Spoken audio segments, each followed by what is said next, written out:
Today we're going to do a brief tutorial that's going to focus on the Physics Toolbox and the props that are in there. I'm going to use a combination of the existing toolbox structure, in this case the Segway, and a force motor to create a controllable robot prop. We're going to basically create our own version of R2-D2 for the purpose of the tutorial.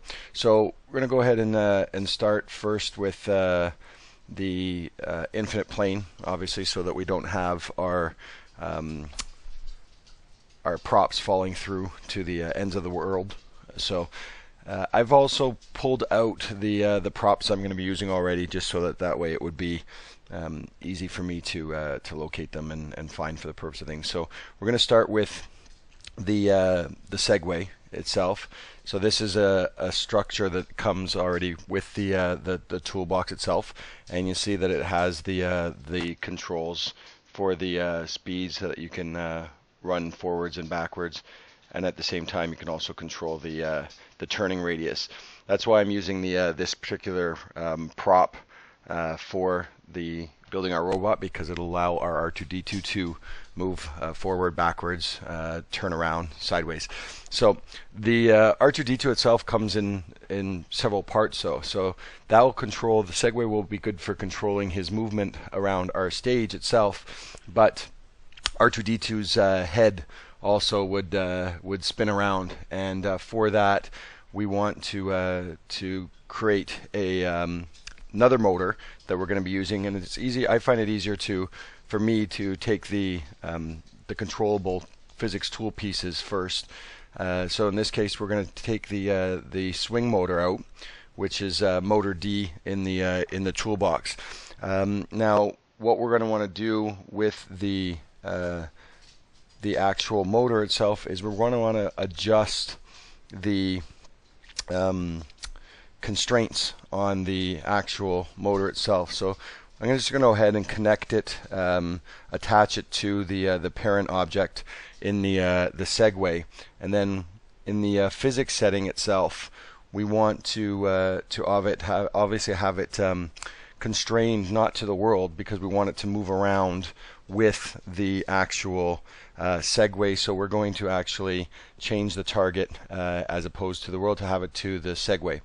Now, what we also want to do is, if you look at it now, you'll be able to see the motor itself can move, but it doesn't give us the full range of movement that we want to have there. So we're going to stay in the y-axis itself, and we're going to adjust the minimum and the maximum rotation for the actual motor itself.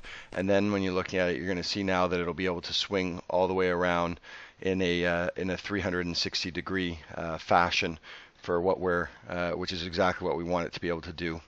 And you can control it with the slider panel itself, or by just playing it and have it randomly going. So we have our two motors now,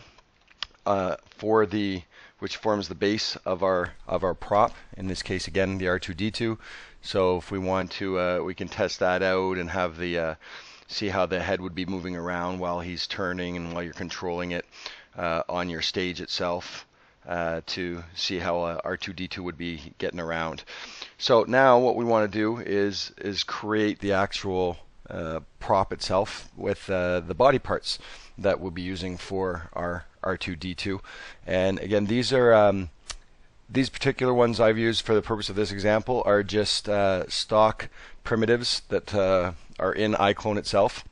So we've got a primitive, which is a half sphere, which will form the head for our R2-D2 robot.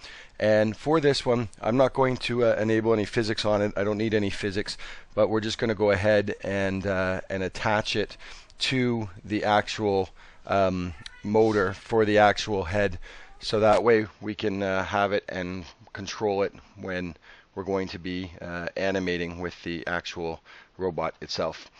So we've got that. Then the next piece that we have is obviously a body, and R2D2 obviously is a fairly simple sort of structure. And in this particular case for the body, same thing. We don't need to have any physics activated on it. We're just going to go ahead and attach it to our Segway base, as that's going to now be where we want the that control mechanism to go for it. So we have the body, we have the head, and then we have two legs for our R2D2. Now, these particular items we are going to enable physics on, because we want to have a a natural sort of look to the legs themselves. We want them to sort of appear to move or animate on their own accord. So in this particular case, we're going to want to attach it to the base of our Segway itself, so that way it's connected to it as part of the master prop itself. And then we want to go ahead and enable the physics on it. Now we have for these ones the self mesh for the bounding type on the actual object itself. And we do want to set it as dynamic, and we do want to address and have some constraint settings enabled for it. And we have the constraint settings themselves, which we want to have it on a hinge, and the hinge itself is going to be connected to the base itself. Now we do have to mess around again with the maximum and minimum settings as well for this. I want this to be able to kind of come away from the body at the hinge point to a maximum of -5 and 5 degrees on the x-axis, and we're going to do the same for the y-axis, and you'll see why shortly when I do that. Now, it's important to note that for this particular prop, for the leg prop, when we're putting the prop into the stage, in this case, we set the pivot point to the upper center part of the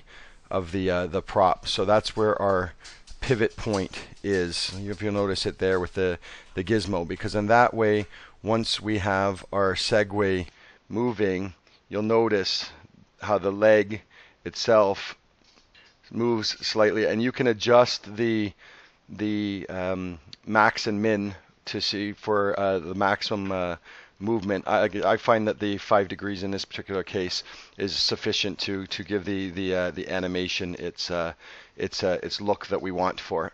So we're going to go ahead and do the same thing with the other prop. Fairly straightforward. Again, you want the pivot point set to the top. We're going to attach it to our Segway base itself.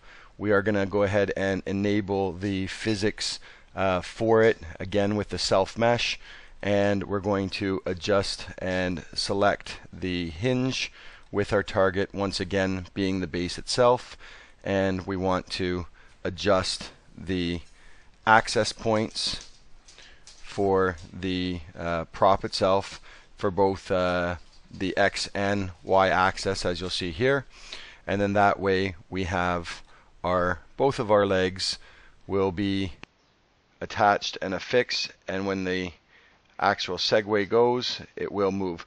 You can obviously then adjust you do want the friction on the actual legs, because as a result, when your R2D2 is moving, it's what will help move the legs along itself. Okay, so then we have the simple task of just taking our props themselves, now that we've got them all affixed to our robot base and the physics base, and we're just going to go ahead and position our body where we would like it to be on the model itself, as well as our head, and we're going to have that positioned down on as well. We want to then you can go very easily, and you want to just remove the visibility for the prop itself. So when we're having our Segway in there, we don't want to have the actual wheels themselves visible for the actual prop. So we can hide the prop itself. So we're left with just our R2-D2 model. And then as a result, when we are moving our R2-D2 around the stage, you can see that way if we're just doing it as a spin. If we want to have him moving forward or backwards, we can do so. And then at the same time as well, we can have his head spinning around and controlling it that way. So we have our ability to just move him around, turn him, and we'll get him zoomed out here so we can see where he's gone, because he's taken off on our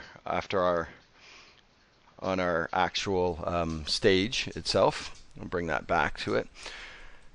But it allows us to then just to move him however we deem fit, have him turning, have him bouncing around, and then the actual props themselves that are attached can provide more of a natural actual movement without having to animate everything itself.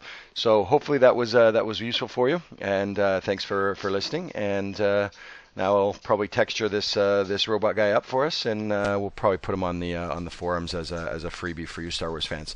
Thanks very much.